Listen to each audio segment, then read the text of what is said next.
जैसा बोओगे वैसा ही काटोगे।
पकड़ो, मेरा पैसा लेकर भाग गया साहब।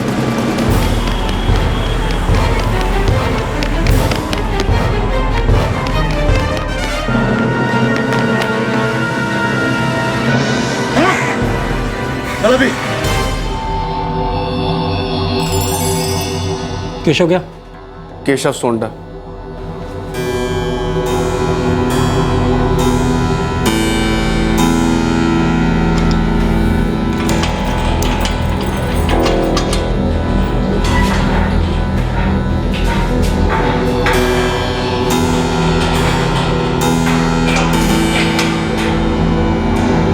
क्यों बे? चोरी या डाका डाले हो? अबे मार तो नहीं दी किसी को? चोरी। हम केशव सोंडा। और आप? पहली बार की होगा बे?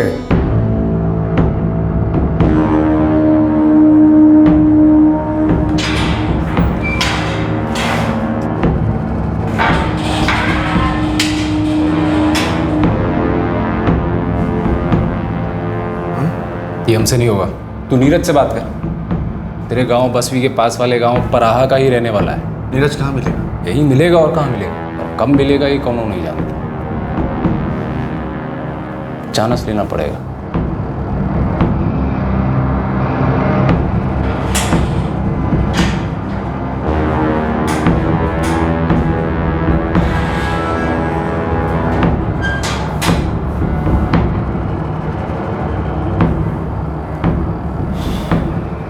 हम नीरज। क्या काम था? हम पराहा से है ना, हम बसवी से। काम था।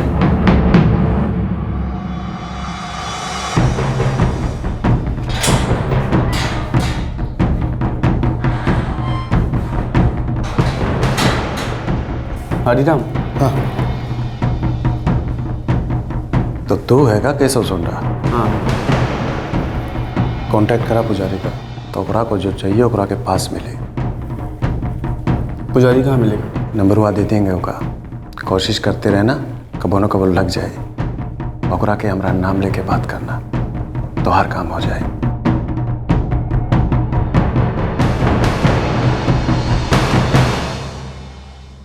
पैंतीस साल का केशव सोंडा जुर्म की दुनिया में धीरे धीरे अपनी जगह बना रहा था, अपने कॉन्टैक्ट्स बढ़ा रहा था, धीरे धीरे अपने मकसद की तरफ आगे बढ़ रहा था।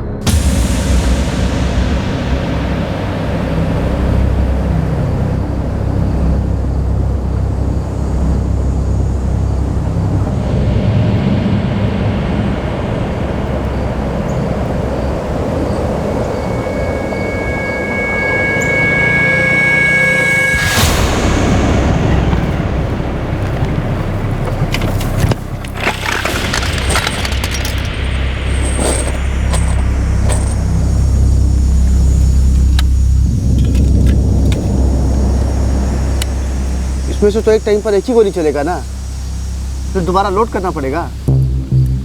देसी है, यहीं बनता है। पुलिस भी पता नहीं लगा पाएगी कहाँ से लाए हैं।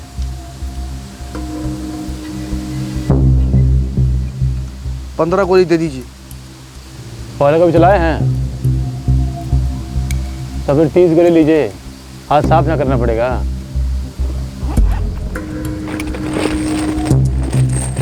ले लीजिए।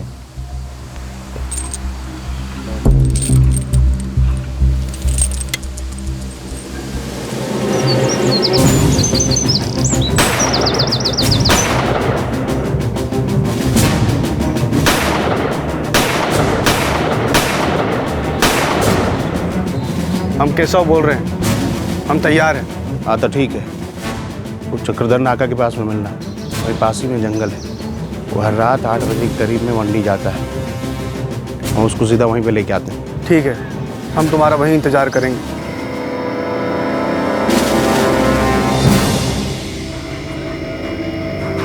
क्या हुआ मुझे देखकर हंसी उड़ गई? हम 9 बजे तक वापस आ जाएंगे। बाबूजी, हमने जगह चाचा से बात कर ली है, बाकी हम संभाल लेंगे। अरे चिंता नहीं करो बेटा, हम वो बारे में बात नहीं करेंगे। हाँ, पर आप 9 बजे तक वापस आ जाना, वहाँ बतियाते मत रहना। अब निकलूंगा तब तो आऊंगा। तब तुम दोनों से बात मत करेगा।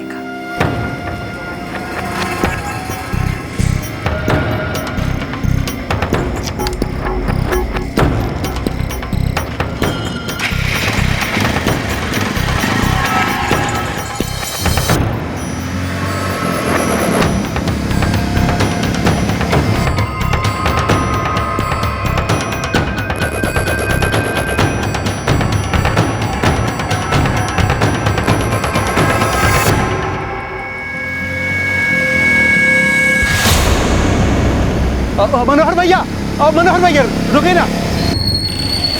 नीरज क्या हुआ? मनोहर भैया, कुछ लोग बहुत मुश्किल में हैं। गांव के नहीं लग रहे हैं, लेकिन बैठ के रो रहे हैं बेचारे। कहाँ पे? वो जंगल के पास में। पर परेशानी कहाँ है? वो तो नहीं पता, हम वहाँ से गुजर रहे थे तो देखे, तो हम सोचे किसी से मदद मांग ले, तब ही हमको किस्मत से आप आते दिखाई देती है। आ बैठ, देखते हैं। आजा। हाँ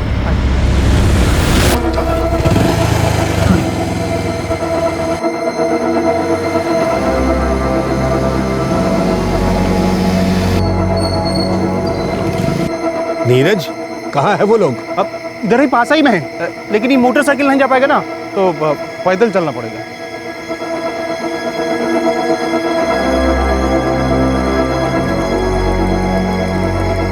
अरे और कितना आगे है नीरज? है नीरज, ये क्या हो रहा है? अरे काहे को लाए हो हमको यहाँ? नीरज! सुना।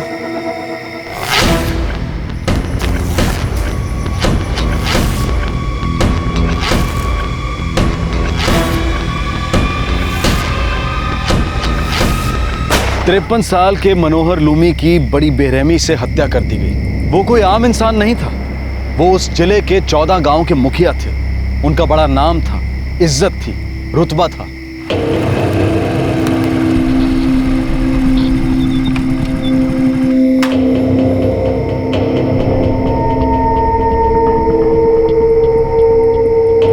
एक बात याद रहे, ऐसा इस घर में कुछ भी नहीं होना चाहिए जिससे हमारी नमस्ते काका। सुनो बेटा, अरे मनोहर जी कहाँ हैं? वो तो मंडी निकल गए, आपसे नहीं मिले। वो तो आए ही नहीं। बेटा हम घर लौट रहे थे तो चक्रधर नाके के पास मनोहर जी की मोटरसाइकिल ये सड़क के किनारे ही पड़ी हुई दिखी। क्या?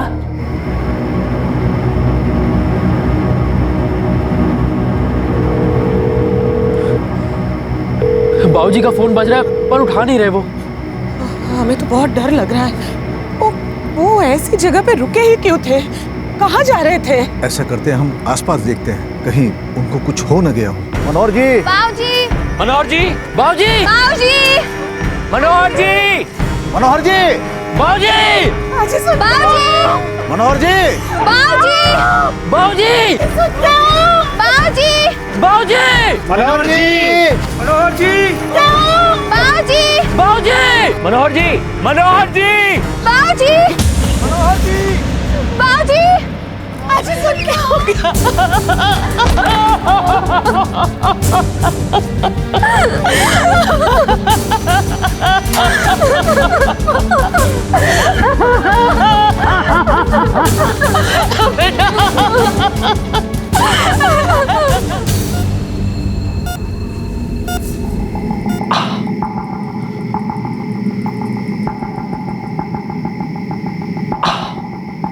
पकड़ना।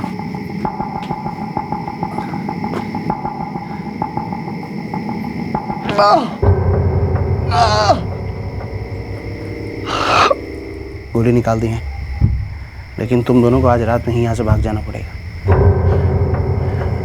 और कुछ दिनों के लिए हम भी यहाँ से गायब हो रहे हैं। भैया आप चल तो सकोगे ना? नागेश, अब देर मत कर।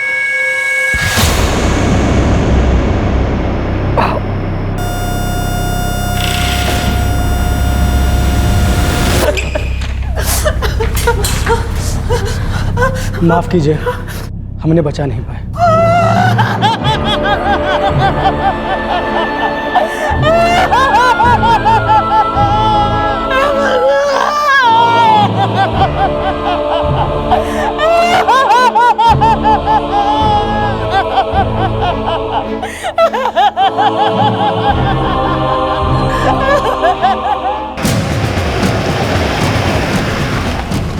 सर, मनोहर जी ने अस्पताल में दम तोड़ दिया।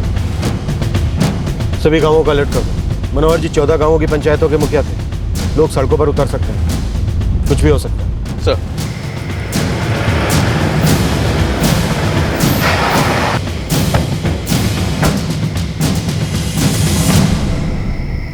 बहुत ही क्रिटिकल कंडीशन में उन्हें यहाँ लाया गया था, इसलिए हम उन्हें बचा नहीं पाए। पोस्टमार्टम रिपोर्ट कब तक मिल सकती है? अगर सुबह तक गांव वालों को बॉडी नहीं सौंपी गई तो वो लोग हंगामा खड़ा कर सकते हैं।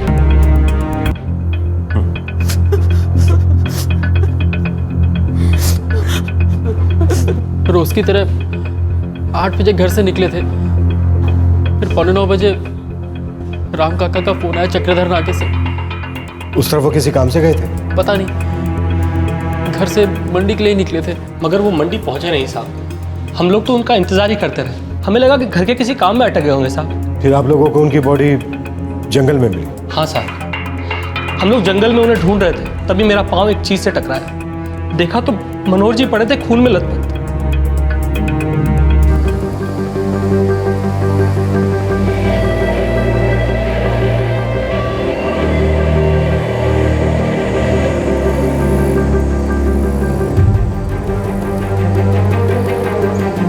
अब ये यहाँ मिली थी मनोहर जी की लाश।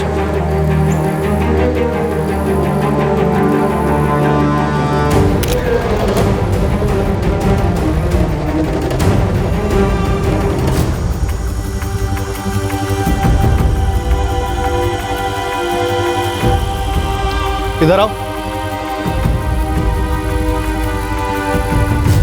फॉरेंसिक वाले को बोलो ब्लड सैंपल्स ले लो।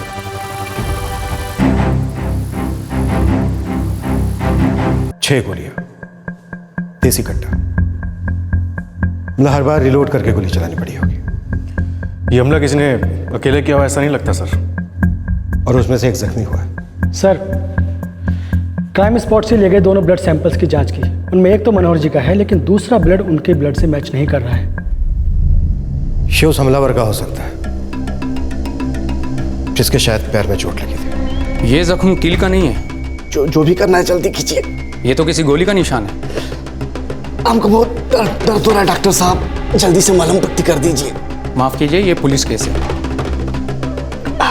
नहीं भाई नहीं, यहाँ इसका इलाज नहीं होगा।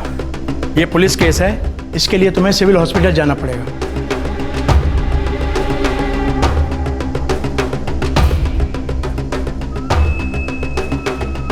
मैं आप सबका जज्बाती होना समझ सकता हूँ, पर आप लोग ही बताइए, क्या बिना जांच के कोई मुजरिम पकड़ा जा सकता है? मनोहर जी पूरे 14 गांव के मुखिया थे। सब उनकी बहुत इज्जत करते थे। लोग चुप नहीं बैठेंगे। देखिए, आप लोग यही चाहते हैं ना कि मनोहर जी का खूनी पकड़ा जाए, या फिर ये चाहते हैं कि हम अपना सारा वक्त गांव वालों को काबू करने में ही जाया करते हैं? ठीक है, हम लोगों को समझाते, शांत करते, पर बाबूजी के हत्यारे पकड़े जाने चाहिए और उन्हें सजा भी मिलनी चाहिए। वो लोग बच के जाने नहीं चाहिए।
याद है कहाँ देना? हाँ, मुपना गाँव। जाओ।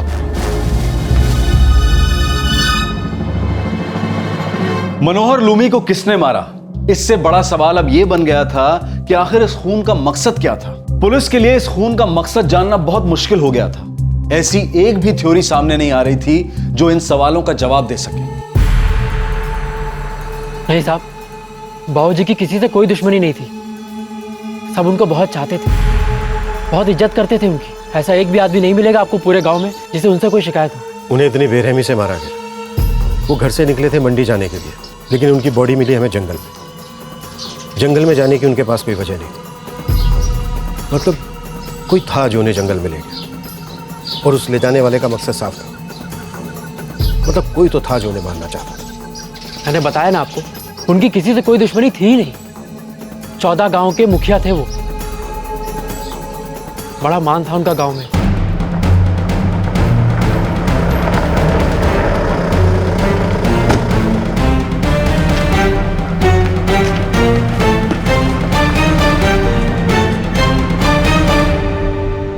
चौदह गांव की 14 पंचायतें हैं और हर एक का अपना अपना प्रधान है, पर उन सब प्रधानों के मुखिया थे हमारे मनोहर जी।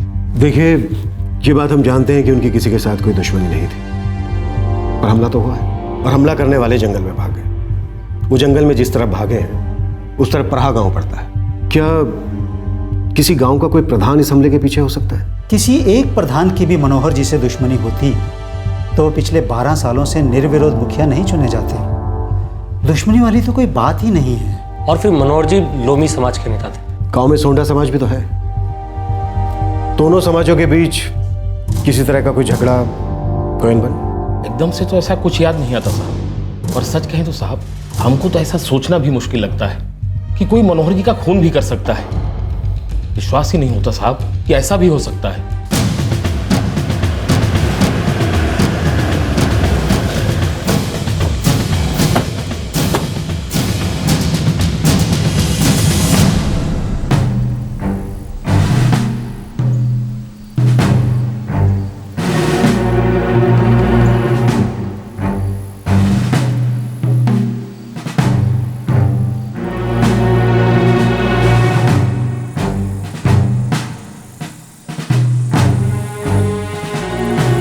सर, ये रास्ता मंडी की तरफ जाता है। मनोहर जी शायद इसी रास्ते से जा रहे होंगे। किसी ने उनको बीच रास्ते में रोका और जंगल में ले गया। सर, क्या ऐसा हो सकता है कोई ना जबरदस्ती वहां ले गया हो?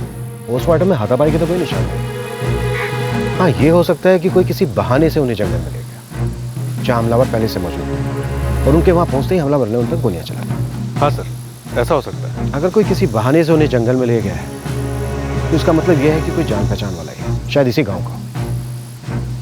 दुश्मनी का एंगल है, ये तो पक्का है। और दुश्मनी भी इतनी पुरानी है जिसका किसी को अंदाजा नहीं।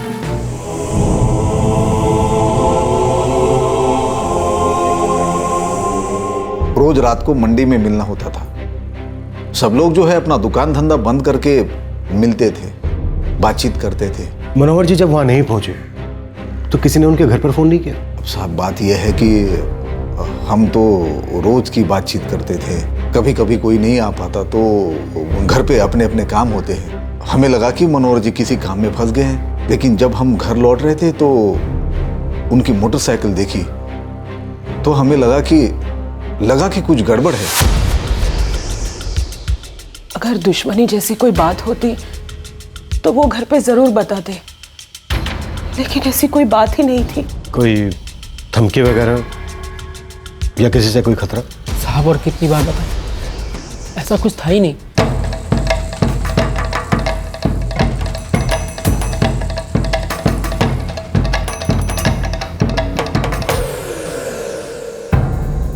ये काम किसी नक्सली का नहीं है साहब। मनोहर जी एक रईस आदमी थे, कोई फिरौती का चक्कर? अब सब ऐसी कोई बात होती तो पता चल जाता। आग की तरह फैलती है खबर, होती नहीं इसी बात। देसी कट्टे के एंगल के बारे में कुछ पता चला? ये पता लगाना तो बहुत मुश्किल है।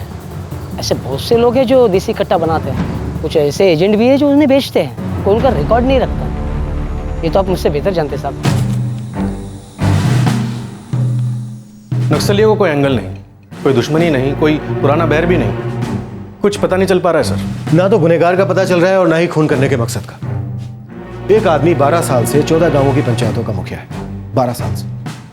उसे भला कोई क्यों मारेगा? वो भी इतनी बेरहमी से। देसी कट्टे से 6 गोलियां चलाई। कहीं ऐसा तो नहीं है कोई कड़ी हमारी नजरों से चूक गई? सर जांच हमने जहां से शुरू की थी अभी भी वहीं पर ही है। किसी कड़ी का नजरों से चूकने के लिए जांच को आगे भी तो बढ़ना जरूरी है। मुझे गांव का अंदरूनी मामला लग रहा है। ऐसा हो सकता है कि पूरे गांव ने मिलकर, मेरा मतलब है कि गांव की पंचायत ने मिलकर या फिर 14 गांवों की पंचायत ने मिलकर किसी को सुपारी दी और इसी वजह से सब चुपचाप बैठे हैं। और यही वजह है कि हमारे हाथ कोई सुराग नहीं लग रहा है। और वही लोग हंगामा खड़ा कर रहे हैं कि हम अब तक खूनी को पकड़ नहीं पाए। इसी वजह से तो शक हो रहा है। ना तो खूनी का पता चल रहा है और ना ही खून करने के मकसद का। सबकी मिली भगत है और कोई कुछ बोलेगा भी नहीं। सर हमलावरों में से एक को गोली लगी थी। अब हम ये मान लें कि गांव के किसी जान पहचान वाले ने मनोहर जी को रोका और जंगल में वहां ले गया जहां पर हमलावर पहले से मौजूद थे। सर ये भी तो हो सकता है कि हमलावर गांव में से कोई हो, इसलिए हमारे हाथ कुछ नहीं लग रहा। हो सकता है वो लोग भाग निकले।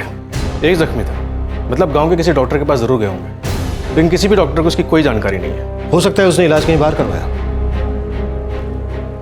अब हमें यह पता लगाना है कि गांव में ऐसे कितने लोग हैं जो मनोहर जी की हत्या के बाद से गांव में नहीं। अंधेरे में ही तीर चलाते हैं। यह सचमुच अंधेरे में एक तीर था। ना तो मुजरिम की कोई पहचान थी और ना ही मकसद की कोई जानकारी। क्या कोई ऐसा हो सकता था जो इसी गांव का हो और अब तक पुलिस की नजर में ना आया हो? धार करा लो, चाकू कैंची धार करा लो। बाबूजी धार करवाएंगे कैंची? कुछ समझ नहीं आ रहा किसी को। बहुत बड़े आदमी थे मनोहर जी, लोमी समाज में बहुत नाम था उनका। ऐसे थोड़ी मुखिया बन गए। और ये सोंडा समाज वाले, उनको तो जलन होती होगी पर कर करा के कर ही क्या सकते हैं। हैं ही कितने घर उनके गांव में। धार करा लो, चाकू कैंची धार करा लो, चाकू कैंची धार करा लो, चाकू कैंची धार करा लो, चाकू कैंची धार करा लो। साहब सुई वहीं के वहीं अटकी हुई है, किसी को कुछ समझ में नहीं आ रहा, यहाँ तक कि मनोहर जी के परिवार को भी नहीं। ये तो हमें भी पता है। कुछ और पता चला? पता तो चला है साहब, पर कितने काम का है ये पता नहीं। 13 फरवरी की रात, जिस रात मनोहर जी का खून हुआ था, तब से 2 लोग गांव में नजर नहीं आ रहे हैं। कौन 2 लोग? केशव सोंडा और उसका छोटा भाई नागेश सोंडा।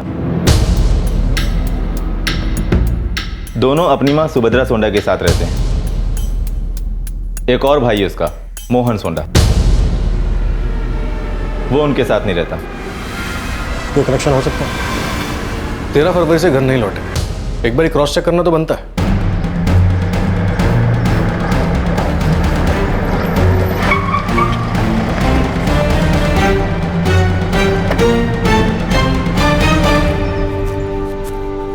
सुभद्रा जी।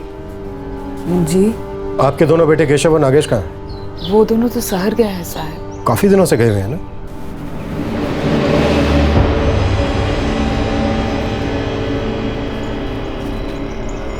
क्या हुआ सर?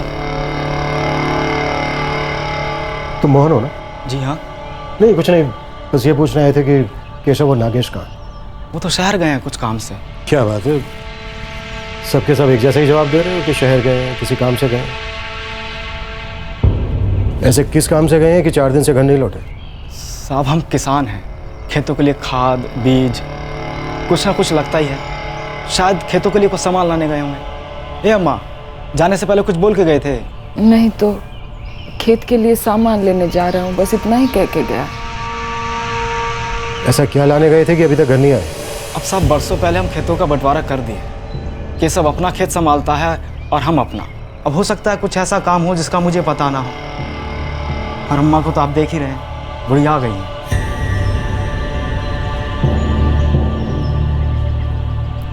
ये कौन है? ये केशव की पत्नी है। फिर तो इन्हें जरूर पता होगा कि इनका पति कहाँ है।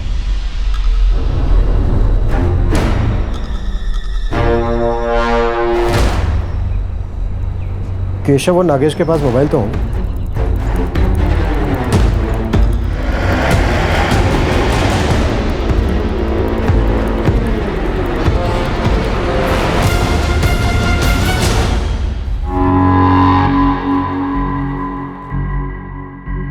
दोनों के फोन बंद हैं। हमें सच में कुछ नहीं पता साहब। सर दोनों का फोन 3 फरवरी से बंद है, मनोहर जी की हत्या के ठीक 10 दिन पहले से। मोहन, कुछ तो गड़बड़ है। क्या तेरे भाई मनोहर जी के खून में शामिल है? साहब, पहली बात तो ये है कि हमें सच में नहीं पता कि वो दोनों कहाँ हैं, और दूसरी बात ये है कि हमारे भाई मनोहर जी को मारेंगे क्यों? इसी सवाल का जवाब तो हम भी ढूंढ रहे हैं। देख, अगर तुझे कुछ पता है तो सच सच बता दे। हमें सच में कुछ नहीं पता साहब। मुझे लग रहा है केशव और नागेश दोनों इस मर्डर में शामिल। इन दोनों की कुंडली निकलो। या तो ये दोनों हमारे हाथ लग जाएं, या फिर इस मर्डर से इन दोनों का क्या कनेक्शन है ये हमारे हाथ में लग जाए।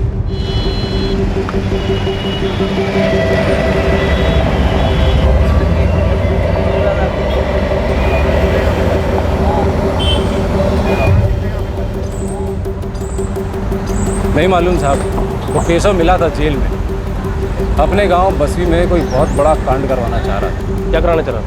वो नहीं मालूम साहब, पर परहा गांव का एक आदमी है नीरज, वो जानता है। ये नीरज भी तो हिस्ट्री सीटर है ना? जी साहब।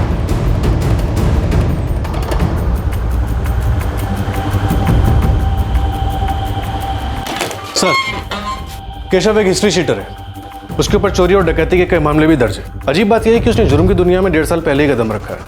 उसने पराहा गांव के एक हिस्ट्री शीटर नीरज से कुछ काम करवाया है। नीरज की सारी डिटेल्स मिल गई हैं सर।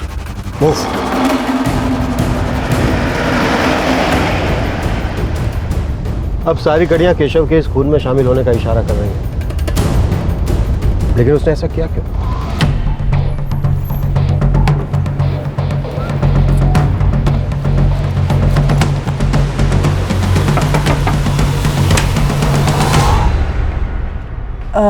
जी? नीरज? वो नहीं है। आप कौन? हम उनकी पत्नी हैं। कहाँ गया? पता नहीं। पता नहीं मतलब? पति है तुम्हारा? साहब, वो हफ्तों बाहर रहते हैं, कभी बता के नहीं जाते हैं। उसका मोबाइल नंबर?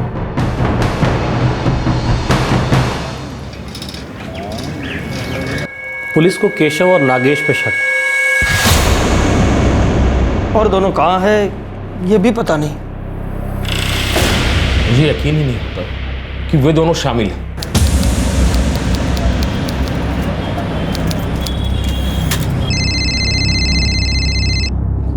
नमस्ते कृपाल जी।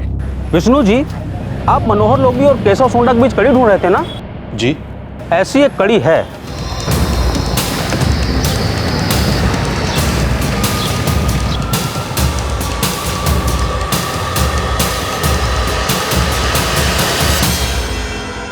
ये पढ़ लीजिए, 22 साल पुराना मामला है।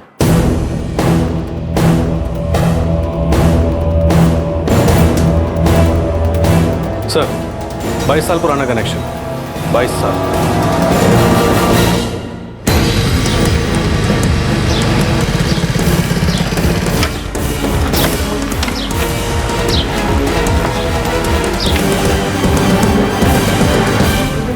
अम्मा, पुलिस का शक अब पक्का हो गया है कि खून केशव और नागेश ने किया है, और उनकी मदद परहा गांव के नीरज ने की है। ऐसी हवा है कि 22 साल पहले का कोई मामला है। अम्मा, आपको पता है कि 22 साल पहले क्या हुआ था? मैं और पूजा तो तब पैदा भी नहीं हुआ।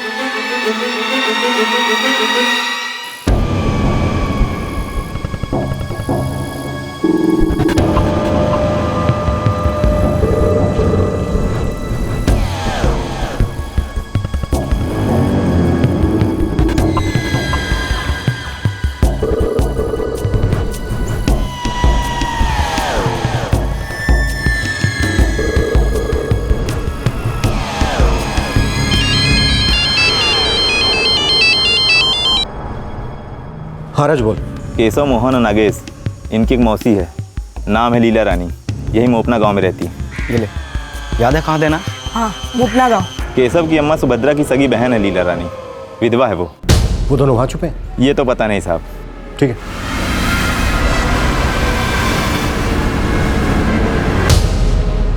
ठीक है, जैसा तुमने कहा हम वैसा ही करेंगे।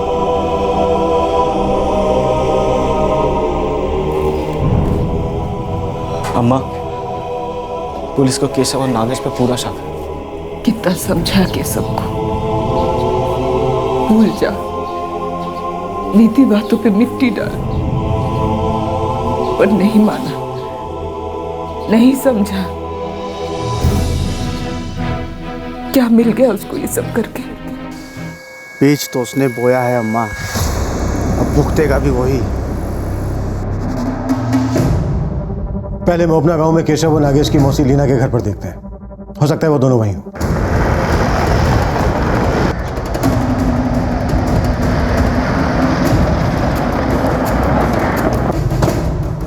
घर को चारों तरफ से घेर लो, अगर वो घर पे है तो बचने ना पाए।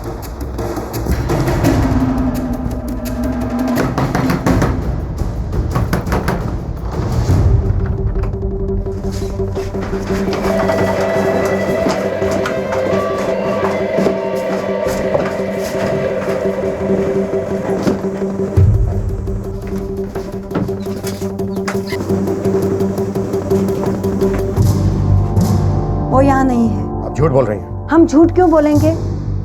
हमें पता है मनोहर जी के खून के बारे में। नागेश और केशव यहाँ कभी नहीं आएंगे। उनको पता है पुलिस कभी ना कभी उनकी तलाश में यहाँ जरूर आएगी। सर, अंदर कोई नहीं है। लीला जी, हमें पूरा यकीन है वो दोनों ही आए थे, और आपको पता है वो कहाँ। आपने घर की तलाशी ले ली ना, चाहे तो एक बार और ले लीजिए। वो यहाँ नहीं है। केशव और नागेश यहाँ आए ही नहीं थे। गणा दो कांस्टेबल यहाँ तैनात कर दो, नजर रखो घर पर। हम अलग अलग होकर आसपास के डॉक्टरों से पूछताछ करते हैं। अगर वो यहाँ आए होंगे तो जरूर किसी न किसी डॉक्टर के पास इलाज करवाने गए होंगे।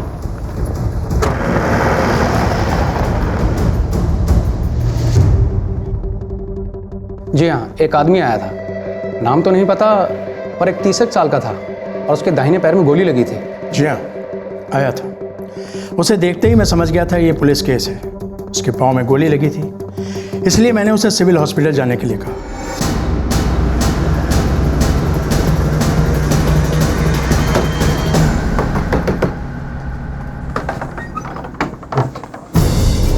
अरे हमने कहा ना आपको कि हमें पता नहीं वो कहाँ है। भगवान कसम हमें नहीं मालूम।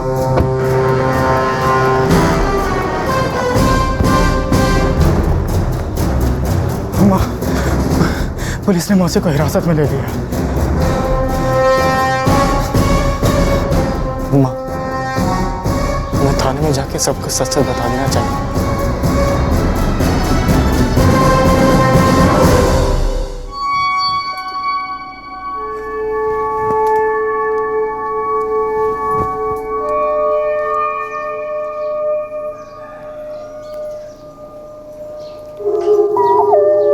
केशव, बस कर। क्यों इतना परेशान है बेटा? बेटा, हमारे सामने भी पूरी जिंदगी बाकी है। जिंदा रहने के लायक नहीं है वो अम्मा, उन्हें जीने का हक नहीं है। मैं उन लोगों को जिंदा नहीं छोड़ूंगा। बेटा, हम तुम्हें खोना नहीं चाहते।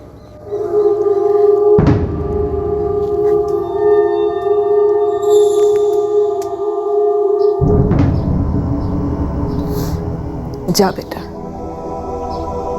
सच से कब तक भागते फिरेंगे हम? जा।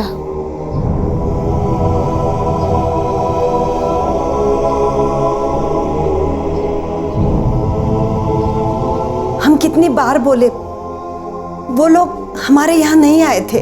आप झूठ बोल रही हैं। केशव और नागेश मोपना गांव में आए थे, उनमें से एक जख्मी था। अब सच सच बता दीजिए, वो दोनों कहाँ छुपे? मौसी वही कर रही है जो उसे करने के लिए कहा गया है। मतलब तुम्हारी माँ, तुम्हारी मौसी पहले से सब जानते थे कि मनोहर लोमी के कत्ल के पीछे केशव और नागेश? मौसी, अब सच बताना ही पड़ेगा। साहब, केशव उस हादसे को कभी भुला ही नहीं पाया। वो सिर्फ 13 बरस का था और हम 8 बरस के।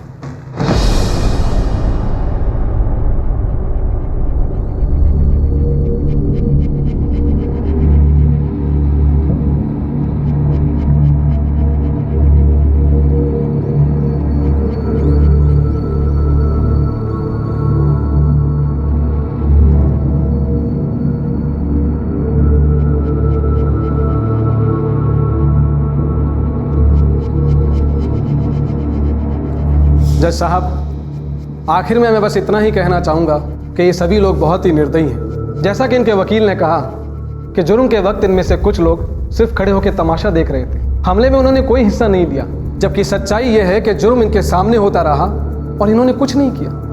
इन्होंने उसे रोकने की कोई कोशिश नहीं की।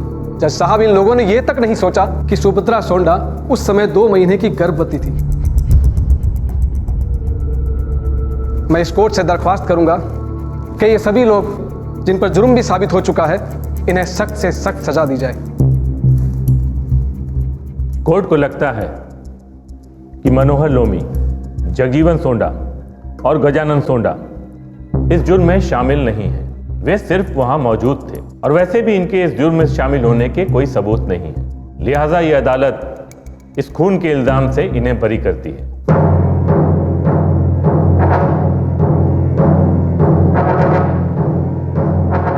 कोर्ट महेंद्र लोमी, नारायण लोमी, मंगल लोमी और शंभू लोमी को इस जुर्म में दोषी करार देती है और इन्हें आजीवन सश्रम कारावास की सजा देती है।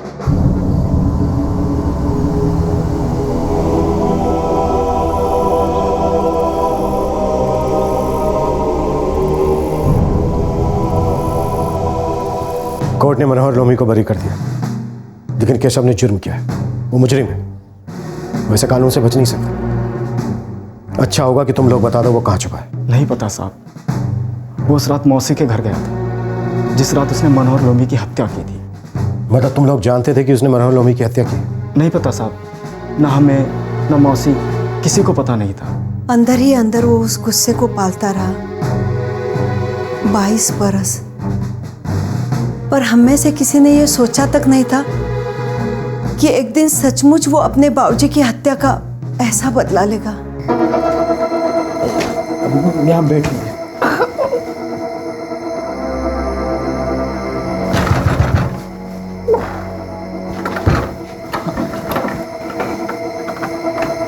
नागेश, क्या हुआ? ये तूने क्या किया केशव? क्यों? और नागेश को क्यों शामिल किया? बहुत दिन से गुस्सा दबा कर रखा था मौसी, हमने अपना हिसाब बराबर कर लिया। हमारी मदद कीजिए मौसी, बहुत दर्द हो रहा है।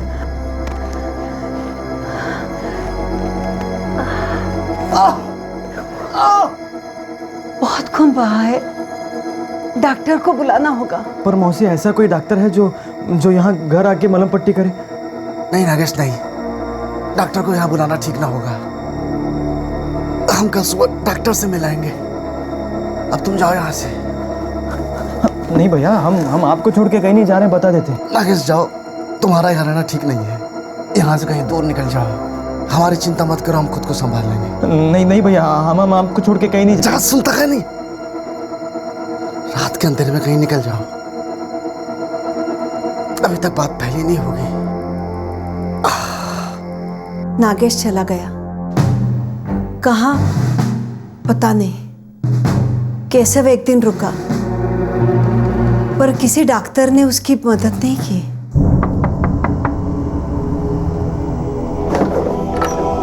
केशव,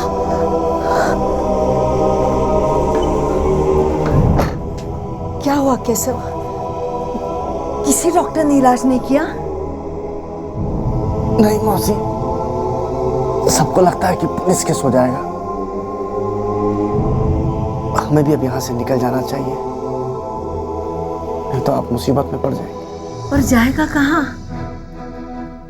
पता नहीं, पर आप हमारी चिंता मत करिए, हम खुद को संभाल लेंगे। पैसे हैं ना तेरे पास?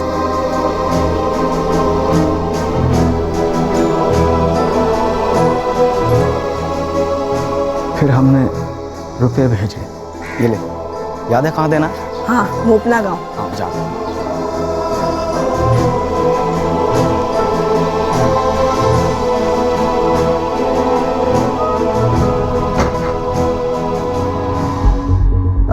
केशव, गांव के लोग उखड़े हुए हैं। पुलिस वालों पे खूनी को पकड़ने का बहुत दबाव है। अच्छा होगा अगर तू आसपास कहीं नजर ना आए।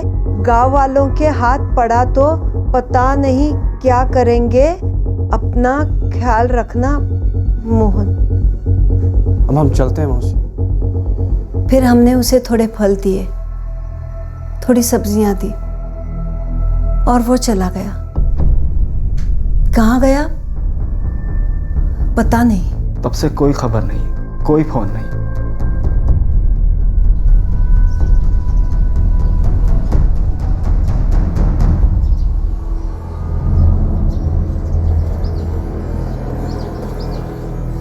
कभी सोचा ही नहीं था कि 22 साल पहले हुए हादसे की कीमत अब जाके चुकानी पड़ेगी मनोहर जी को।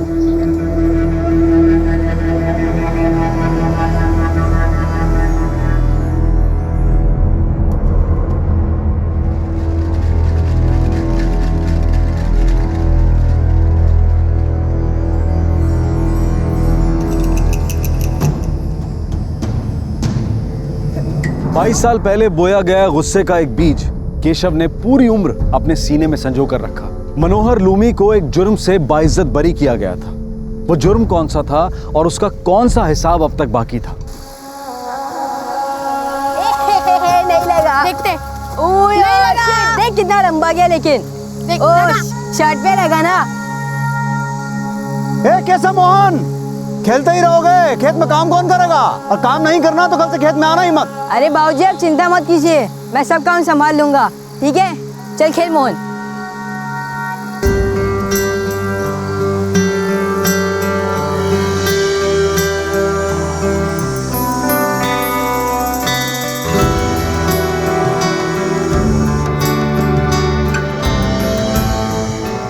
कल शहर जाके डॉक्टर को दिखाना है। 1 महीना हो गया। जाएंगे ना, कल सुबह सुबह फैक्ट्री के माल छोड़ आऊँगा, फिर दिन में चलेंगे डॉक्टर के पास। बाबूजी मैं भी आपके साथ आऊँगा। बाबूजी मैं भी। मोहन तू चलना मेरे साथ। ये सब बेटा तू यहाँ रुक के खेत का काम संभाल। तू बड़ा है ना, जब मैं गांव में नहीं रहूँगा तो घर और खेत तेरे ही भरोसे है। ठीक है ना? ठीक है बाबूजी।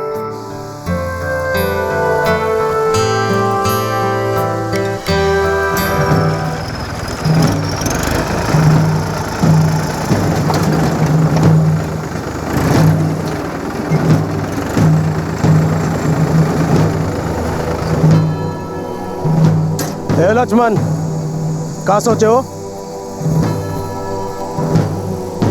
सोचना कहाँ है महेंद्र, सोचने की तो कोई बात ही नहीं है। ये झगड़ा हमेशा के लिए खत्म करना पड़ेगा, एक कई बार में। कौन सा झगड़ा? झगड़ा तो हमारे पुरखों ने पहले ही खत्म कर दिया था। जमीन का बंटवारा हो चुका है, जो तुम्हारा वो तुम्हारा है और जो हमारे हिस्से में आया वो हमारा है। खेत के बीच में मेड़ बन चुकी है, तुम अपना खेत जोत रहे हो, हम अपना, और ये अब कभी नहीं बदलेगा। लक्ष्मण, तुम्हारे हिस्से कुछ हमारी भी जमीन है जो शुरू से हमारी थी। हमको ये जमीन पे मेड़ दोबारा बनानी है, समझे? ये झगड़ा कभी मिटा ही नहीं था, लेकिन लगता है अब वक्त आ गया इसे मिटाने का। महेंद्र, इस बंटवारे से तुमको तकलीफ होगी, हमको नहीं है। और असल में तुम लोग को तकलीफ ये है कि इस गांव में सबसे बड़ा खेत हमारे पास है, पर इस बात से हमको कोई तकलीफ नहीं है। देखो, पुरखों का झगड़ा था और फिर सुलह भी हो गई थी। अब हमको कोई जरूरत नहीं लग रही कि फिर से बैठ के बंटवारे की बात करें। ये तो बड़ा घमंडी आदमी है, एकदम उज्जड़। उनका घमंड अब बर्दाश्त नहीं होता हमसे। माथा खराब कर दिया। अरे उसके हिस्से में कुछ जमीन हमारी है, बंटवारा गलत हुआ था। बरसों से यही झगड़ा चला आ रहा है। लक्ष्मण के बाप और हमारे बाबूजी के बीच भी यही झगड़ा था। ये जमीन हमारी है और हमका मिले के चाहिए बस। गांव में सबसे बड़े खेत का मालिक है वो इस समय, और उसकी पूरी जात में आज तक इतनी जमीन किसी के पास नहीं रही। अरे तभी तो इतनी अकड़ है उस साले में। इस गांव में हमारी जात का बहुमत है, वो की जात के तो गिने चुने घर हैं यहाँ, लेकिन तब भी नारायण और महेंद्र को उसका घमंड बर्दाश्त करना पड़ता है। कुछ तो करना पड़ेगा भाई। हम अपने समाज के प्रधान लोगों से बात करते हैं, उन्हें ये मसला सुलझाने को कहते हैं, ताकि ये झंझट हमेशा के लिए खत्म। अगर वो फिर भी नहीं माना तो अब तो जो ठीक होगा वही करेंगे।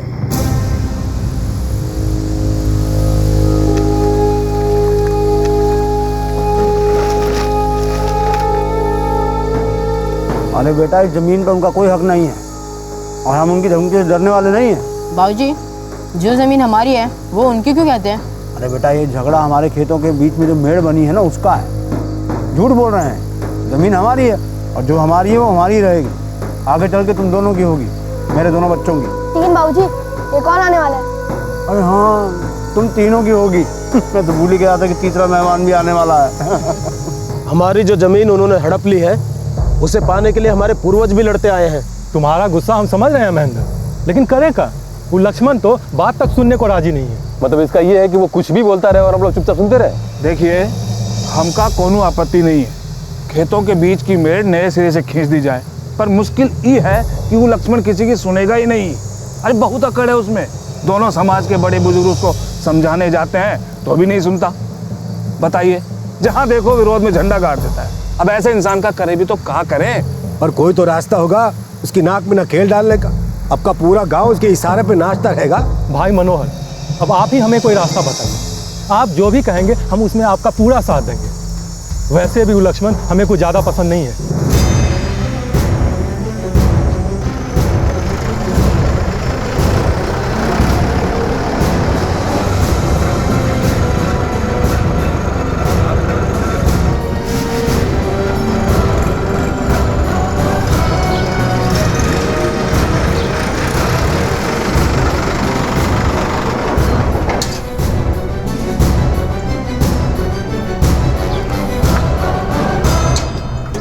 पगला गए हो क्या तुम लोग जो ये सुझाव लेकर यहाँ आए हो? लक्ष्मण, हम बड़प्पन दिखा के अपना हाथ आगे बढ़ा रहे हैं और तुम अकड़ दिखा रहे हो। और हम तुम्हें कोई कम कीमत नहीं दे रहे। इतना रुपया कोई नहीं देगा जमीन का। रुपया ले लो और महेंद्र और नारायण को उनकी जमीन का हिस्सा लौटा दो। बात खत्म हमेशा के लिए। मनोहर, वो जमीन हमारे बाप दादाओं की है, उनसे विरासत में हमको मिली है और हमारे बाद हमारे बच्चों को मिलेगी। ना तो हमको मेड़ बदलनी है और ना ही वो जमीन बेचनी है। बात आ गई समझ में आपको? है लक्ष्मण, बहुत गलत कर रहा है तो एक नतीजा तुझे भुगतना पड़ेगा। समझा रहे हैं? यही सुझाव हम आपको दे रहे हैं। जो है जैसा है वैसा ही रहेगा। हमें डरा धमका के अपने मन की कर लीजिएगा क्या? सोचना भी मत, हम किसी से डरने वाले नहीं हैं।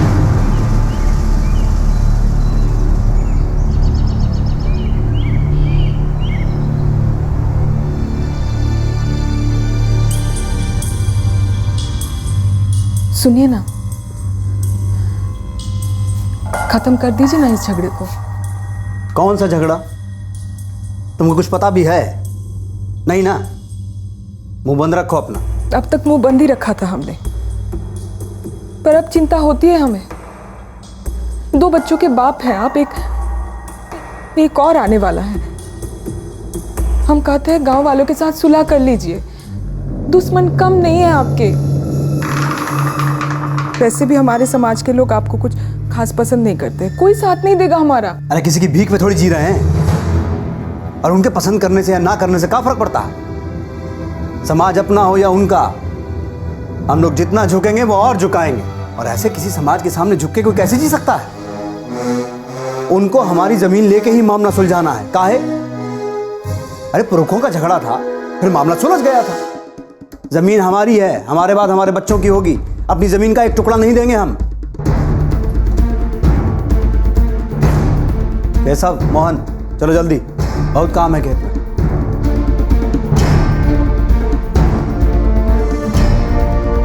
लक्ष्मण स्वभाव से ही विद्रोही था, समझौता नहीं करना चाहता था। लक्ष्मण महेंद्र और नारायण के साथ अपने खेत के मेड़ को लेकर चल रहे झगड़े को सुलझाने को राजी नहीं था। उसका अपने समाज के लोगों से भी कोई बहुत अच्छा रिश्ता नहीं था। वो अपनी जिंदगी अपनी शर्तों पर जीने में विश्वास रखता था और आखिर उसे इसकी कीमत चुकानी पड़ी।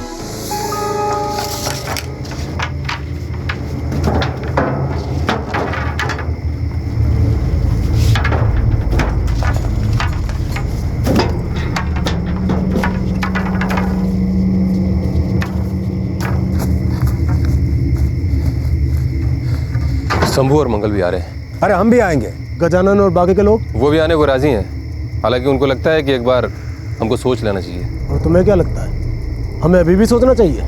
यह सोचने का अब सवाल पैदा नहीं होता है। जितना सोचना समझना था सब समझ लिया। अब तो ये झमेला ही खत्म कर देना है।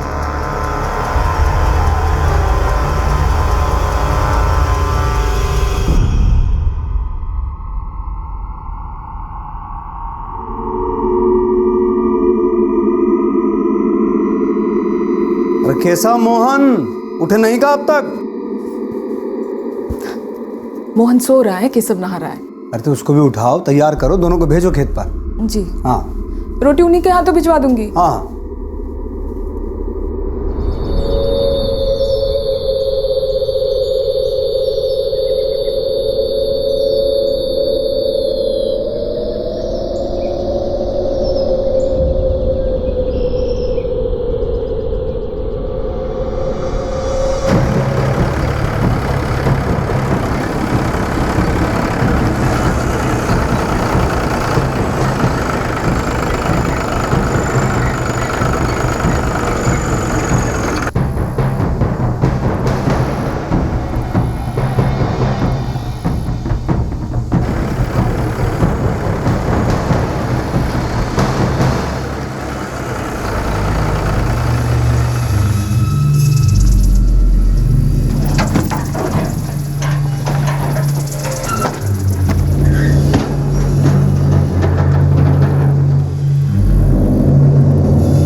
बेटा? क्या हुआ, क्या बता तो। चाची बोलो। चाची वो लोग लक्ष्मण चाचा पर हमला करने के लिए आ गए और वो लोग लाठियां भी लेके आ गए।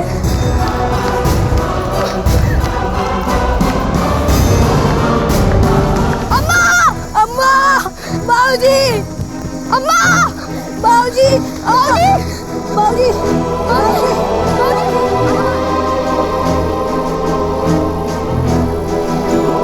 अब खींच लो मेड़ अपने हिसाब से, कौन रोकने वाला नहीं। हम जानते हैं भूलना इतना आसान नहीं है, मगर बेटा हम कर भी क्या सकते हैं। भूल जा केशव, भूल जा।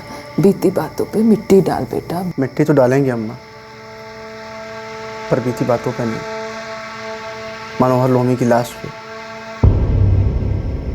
जब तक वो जिंदा है हम चैन से नहीं रह सकते। भैया हम आपके साथ हैं। चुप कर, तू तो तब पैदा भी नहीं हुआ था, तुझे क्या पता क्या हुआ? हाँ? पैदा नहीं हुआ तो क्या हुआ अम्मा? वो हमारे भी तो बाबूजी थे। उन लोगों की वजह से मैंने अपने बाबूजी का चेहरा तक नहीं देखा। बेटा हमें भी गुस्सा आता है, बहुत गुस्सा आता है, और बेटा गुस्से से जिंदगी नहीं चलती। 21 साल से चैन की नींद नहीं सोया अम्मा। 21 साल तू सो सकी चैन से? सब कुछ था हमारे पास, हमारी ज़मीनें छीन ली गई, पीने के लाले पड़ गए, जो उनका नहीं था वो भी उन लोगों ने हमसे छीन लिया। हमारे बाबूजी को जान से मारा उन्होंने। कैसे उन लोगों ने गलती की गलती उन लोगों ने, मगर उस गलत को सही करके जो कुछ भी हमने खोया क्या वो वापस मिल जाएगा? क्या मिलेगा तुझे गुस्सा करके? माँ हमारी आंखों के सामने से, दिमाग से, दिल से वो मंजर नहीं निकलता है। कितनी बेरहमी से उन लोगों ने हमारे आंखों के सामने हमारे बाबूजी को मारा था। तुझे भी मार दिया होता अगर उन्हें नहीं लगा होता कि तू मर चुकी है, वरना ना तू जिंदा होती ना नागेश।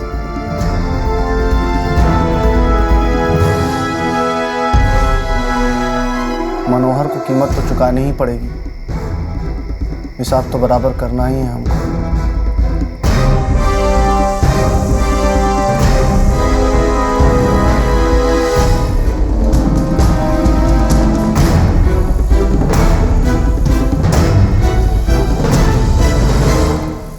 केशव के अंदर गुस्सा उबल रहा था जो उसने मनोहर को मारकर शांत कर लिया था। मनोहर अब मर चुका था, लेकिन केशव अब भी सहन कर रहा था। वो दर्द से गुजर रहा था, पुलिस से, कानून से भाग रहा था, लेकिन वो कब तक भाग सकता था?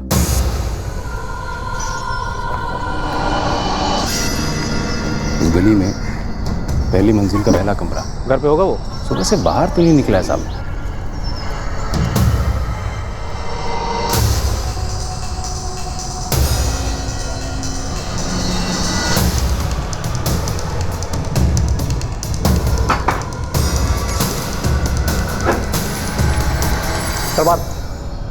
बारा, बारा।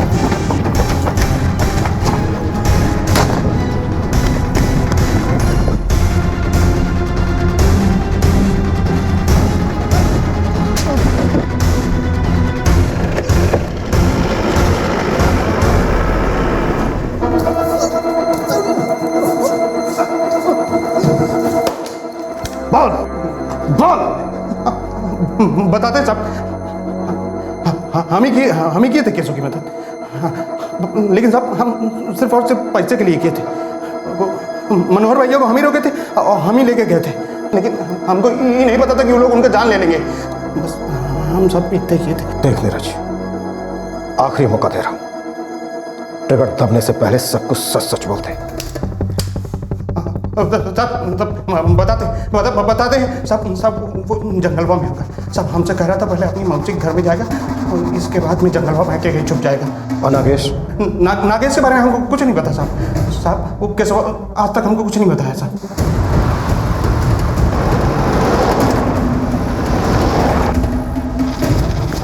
सुनो, जंगल का चप्पा चप्पा छान मारो। Move quick.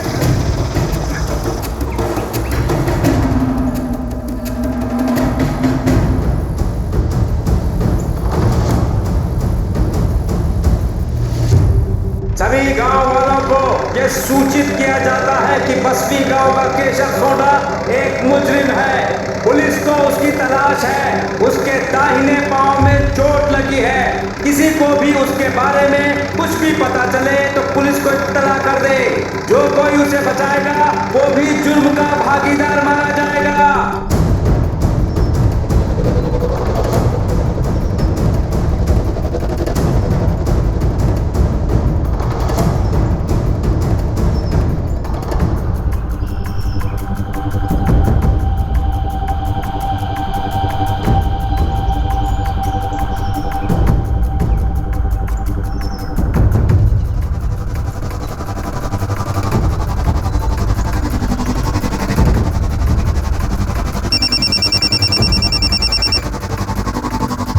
हेलो, हम गोविंदपुर से बोल रहे हैं साहब। साहब यहाँ गांव के बाहर एक मंदिर है साहब।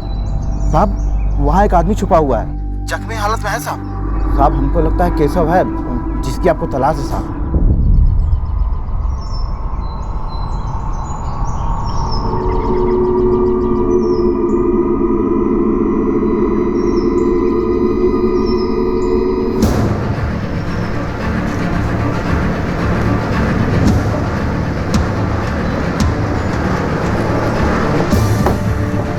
मंदिर को चारों तरफ से घेर लो, वो निकलने ना पाए। वर्मा तुम इधर से जाओ। जी हमें पता चला है खूनी छुपा हुआ है। सर वो यहीं पीछे। मूव।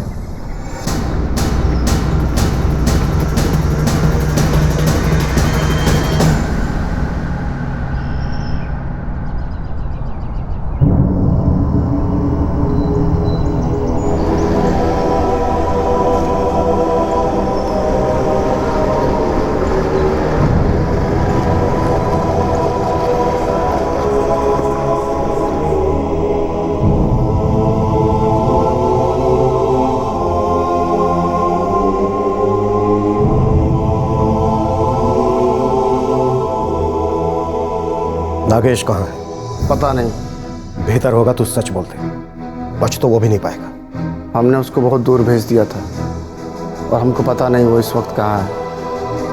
हम ये कबूल करते हैं कि मनोहर लोमी को हमने मारा था और हमें इस बात का कोई पछतावा नहीं।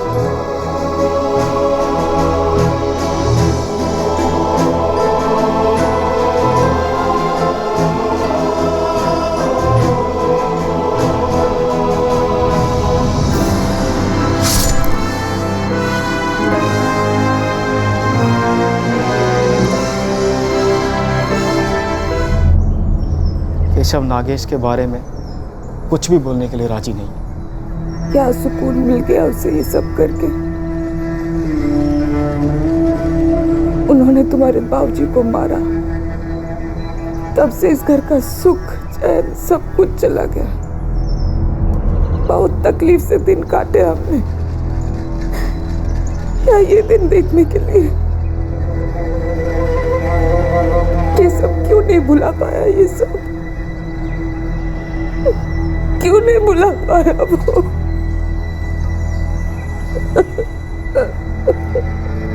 बाबूजी निहत्थे थे, उनको तो कुछ पता भी नहीं था। इन लोगों ने उन्हें धोखे से मारा है। सोनू बेटा, केशव अब पकड़ा जा चुका है। पुलिस को उसे उसकी किए की सजा देने दो। तुम्हारा, मेरा, हम सबका दुख अपनी जगह है, पर उसके चलते तहश में आके तुम कुछ ऐसा मत कर बैठना जिससे हमारा दुख और ज्यादा बढ़ जाए। ऐसा करने से हमारी पीड़ा और बढ़ेगी। केशव और नीरज फिलहाल जुडिशियल कस्टडी में है। केशव का छोटा भाई नागेश अब तक फरार है पुलिस ने उसके घर पर और हर तरफ निगरानी रखी हुई है। केशव के नजरिए से उसने अपने पिता की हत्या का बदला लिया, लेकिन क्या यह बदला वाकई उसके पिता के साथ हुए अन्याय का जवाब था? 22 साल तक उसने अपने अंदर इस गुस्से और दर्द को पाला। उसकी जड़ें मजबूत होती गईं और फिर वो वक्त आया जब वो बदला ले सके, उस गुस्से को बाहर निकाल सके। 22 साल वो इसी एक दिशा में आगे बढ़ता रहा, लेकिन क्या वो एक बेहतर जिंदगी जीने की दिशा में आगे नहीं बढ़ सकता था? कोई आप पर अन्याय करे, वो पीड़ा उम्र भर नहीं भुलाई जा सकती, ये बात बिल्कुल सच है। आपके साथ गलत हुआ है, ये बात टीस की तरह चुभती रहती है, लेकिन गलत का जवाब गलत तो नहीं हो सकता ना। हत्या का जवाब हत्या से देकर वो दर्द, वो पीड़ा मिट नहीं जाती, बल्कि वो सबकी जिंदगी में और दुख दर्द भर देती है। फिर एक नया सिलसिला शुरू होता है दर्द और पीड़ा का, एक नई दुश्मनी का। हम सब जानते हैं कि जब क्रोध और पीड़ा की भावनाएं मन में घर कर लेती हैं, तब समझदारी से काम लेना मुश्किल है। क्लोजर यानी समापन का अर्थ आंख के बदले आंख और जान के बदले जान नहीं हो सकता। बात फिर चाहे एक बेटे के निजी गुस्से और दुख की हो, उसके बदले की हो, या किसी ऐतिहासिक अन्याय के खिलाफ बरसों उफनते गुस्से की हो, उससे सिर्फ जज्बात का लावा भड़कता है, लेकिन किसी के हाथ कुछ भी नहीं आता। ये हमें तय करना होता है कि जिन यादों से सिर्फ नफरत और दुश्मनी जागती है, उनकी तरफ ही देखते रहें, या फिर भविष्य को देखें जहां कई नई राहें हमारा इंतजार कर रही होती हैं। आपसे फिर मुलाकात होगी क्राइम पेट्रोल दस्तक में एक और नए केस के साथ। तब तक अपना ख्याल रखें, सुरक्षित रहें और याद रखें, अपने आने वाले कल को देखें या अपने अतीत के बोझ को अपने सीने पर ढोते रहें। यह हमें खुद ही तय करना होता है। जय हिंद। इस तरह के और भी एपिसोड देखने के लिए हमारे चैनल को सब्सक्राइब करें और बेल आइकन दबाना ना भूलें।